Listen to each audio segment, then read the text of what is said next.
బియ్యం అంత బియ్యం నా పాయింట్ ఒకటే, బియ్యంలో అయినా అవును రేవులో అయినా public rice, public money, public land, ఇవి ఏం జరిగాయో తేల్చండి. మిగతా అన్నీ సిఐడీలు చూసుకోండి. ఓకే సార్, ఏంటి ప్రజల తరపున గలం విప్పాల్సిన సమయం ఆసన్నమైందట. జగన్మోహన్ రెడ్డి గారు ఆన్ ఫైర్. రైతుల సమస్యలపై డిసెంబర్ 11 భవిష్యత్ కార్యాచరణ రిలీజ్ చేశారు. కరెంటు ఛార్జీలు బాధను నిరసిస్తూ ఈ నెల 27న ఆందోళనట. ఫీజు రియంబర్స్మెంట్ మీద జనవరి 3న కలెక్టరేట్ల వద్ద నిరసనట. ఏంటి 6 నెలలకే పూర్తి స్థాయిలో ఇంకా ప్రజల్లో జరుగుతున్న ఏదైతే ఇప్పుడు కూటమి ప్రభుత్వం తీసుకుంటున్న నిర్ణయాలపై మరి ఇంకా రోడ్డు మీదకి వద్దామని వైసీపీ నిర్ణయించుకుందా? ఒకటేంటంటే ప్రజాస్వామ్యంలో సమస్యలు వాటి మీద నిరంతరం జరుగుతూనే ఉంటుంది. ఇలా చెయ్యమనే కదా చెప్తూ వచ్చింది. ప్రతిపక్షంగా మీరు ప్రజల సమస్యల మీద గొంతు విప్పండి, ప్రజల సమస్యల మీద మీరు ప్రజాస్వామికంగా ఆందోళన చేయండి, ప్రభుత్వం దృష్టికి తీసుకురండి, అధికారుల దృష్టికి తీసుకురండి. మీరు ఎంతసేపు మీ కేసులు, ముందస్తు బెయిళ్ళు, సోషల్ మీడియా, లేకపోతే మేము చిటికెలో మళ్ళీ కన్ను మూసి తెరిచే లోపల అధికారంలోకి వస్తాం, ఇవి కాదు. అదే ఎవరు రారు అట్లా. కన్ను మూసి తెరిచే లోపల ఎవరు అధికారంలోకి రారు. ప్రజలు నిర్ణయం తీసుకుంటే వస్తారు, లేకపోతే లేదు. ఇంకా 3-in-1 లాగా ఒకటేసారి 3 అనౌన్స్ చేశారు ఆయన. 6 నెలల పాటు ఊరుకుంటే 6 నెలల కోట 1 నెలలోనే పూర్తి చేయాలనుకుంటున్నాడు. ఇప్పుడు అది కూడా ఒక సమస్య. ఇంకా దట్ ఈస్ జగన్మోహన్ రెడ్డి. ఇప్పుడు అదే తారక మంత్రాలలాగా ఇంక ఉద్యమం చేయాలంటే వెంటనే 3 వీటన్నిటి మీద కమ్యూనిస్టులు అంటే వాళ్ళు ఎప్పటికప్పుడు చేస్తున్నారు. ఏదో విద్యుత్ శక్తి మీద రౌండ్ టేబుల్ పెట్టారు. ఇప్పుడు అదాని సమస్య వచ్చినప్పుడు, ట్రూ అప్ ఛార్జీలు వేసినప్పుడు, అలాగే రైతులు చాలా బాధల్లో ఉన్నారండి. ఈ బియ్యం గురించి మనం చర్చిస్తున్నాం, కానీ మొన్న కూడా తుఫాను ఆ సమస్యతో ముఖ్యంగా వరి రైతులు ఎంత బాధగా ఉన్నారో నేను ఇప్పుడు మీకు చదివి వినిపిస్తే చాలా సమయం పడుతుంది. కానీ ఉన్న రైతులు తప్పేం లేదండి. పిల్లలకు ఫీజు రీయింబర్స్మెంట్ 3 ఇన్స్టాల్మెంట్స్ ఇవ్వలేదు. ఆయనైతే బటన్ కదా, నేనైతే బటన్ రెగ్యులర్గా నొక్కేవాడిని.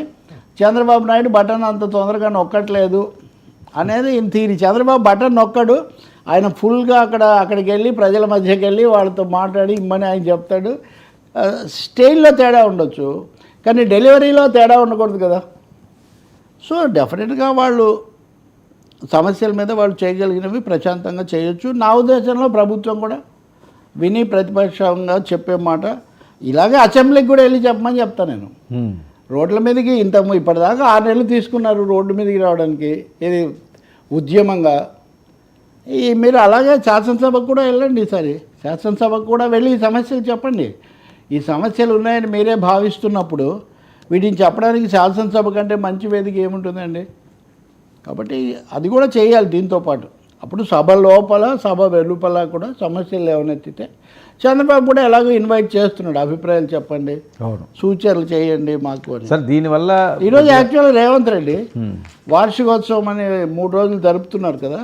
కేసీఆర్ దగ్గరికి నేను దూతను పంపుతాను, మీరు అసెంబ్లీకి వచ్చి మాకు సలహాలు ఇవ్వండి, చర్చలను పరిపుష్టం చేయండి అని అడుగుతున్నాడు. సరే రాజకీయ ఎత్తుగడే కావచ్చు, కానీ అదే రావాలి, అది కూడా చేయాలి కదా సార్. ఇప్పుడు ఏదైతే ఈయన ప్రకటించాడో వీటి మీద ఇది కొద్దిగా కూటమి ప్రభుత్వాన్ని ఇబ్బంది పెట్టే రకంగా ఉందా? ఇది అంత సీరియస్గా తీసుకోవాల్సిన అవసరం లేదా? ఇబ్బంది ఏందండి, ఇప్పుడు ప్రజాస్వామ్యంలో ప్రజా ఉద్యమాలు జరుగుతాయి కదా, నిరసనలు తెలుపుతారు. ఈయన ఎత్తుకున్న ఈ పాయింట్లని, ఈ 3 పాయింట్లు ఇవి ఖచ్చితంగా విద్యుత్ శక్తిది డెఫినెట్గా దాటవేత. అదాని ఇప్పుడు కేవీ రావు కాకినాడ పోర్టు తీసుకొని వచ్చి అదాని విషయం టోటల్గా సైలెంట్లో పెట్టేశారు. సైలెంట్ మోడ్లోకి వెళ్ళిపోయింది అదాని. అందుకని షర్మిల ఈరోజు వెళ్ళి అరెస్ట్ చేయాలి, ఆ కేసు అని ఏదో చెప్పారంటున్నారు. ఆమె కూడా నిన్న అయితే ఈరోజు కొంచెం అదాని అంటున్నారు, నిన్న కూడా ఆమె ఫోకస్ ఎక్కువ జగన్ మీద ఉంది, ఉండొచ్చు కూడా. కానీ జగన్ మోదీ అదాని ఇది ఒకటే సీక్వెన్స్ కదా, దాన్ని చంద్రబాబు కూడా రద్దు చేయట్లేదు అనేది ప్రశ్న. చంద్రబాబు ఇప్పటికిప్పుడు నిర్ణయం తీసుకోగలిగిన స్థితిలో లేరు.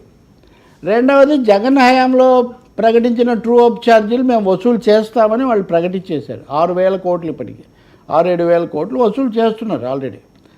కాబట్టి తప్పకుండా ఈ సమస్య ఉంది, ఈ రైతుల సమస్య కూడా ఉంది. ఫీ రీయింబర్స్మెంటు ఇది ముందు నుంచి వెనక గొయ్యి లాంటిది. ఓకే, ఎట్లా ఫీ రీయింబర్స్మెంటు నేరుగా యాజమాన్యాలకు వేస్తే వాళ్ళు వాటిని తమ దుర్వినియోగం చేసి పిల్లలను సరిగ్గా చూడరు, కాబట్టి మేము తల్లులకు ఇస్తాము అన్నది జగన్ తీసుకున్న వైఖరి. తల్లిదండ్రులకు కుటుంబానికి ఇస్తే వీళ్ళు ఖర్చు పెట్టుకొని సమయానికి కట్టలేకపోతున్నారు, అందువల్ల కాలేజీలో నుంచి వాళ్ళని పంపించేస్తున్నారు అన్నది గత కాలంలో వచ్చిన ఒక అనుభవం. ఈ రెంటికి మధ్యలో బ్యాలెన్స్ ఏదో ఒకటి కావాలి.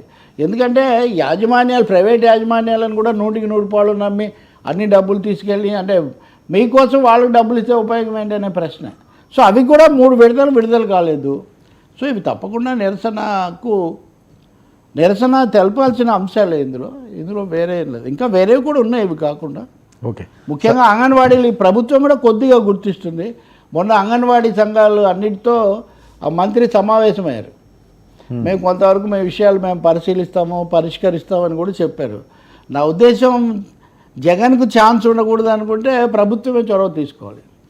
ఇది ప్రభుత్వమే చొరవ తీసుకొని ఆ సంబంధిత మంత్రులు పరిష్కరించడం మొదలు పెడితే చాలా మంచిది.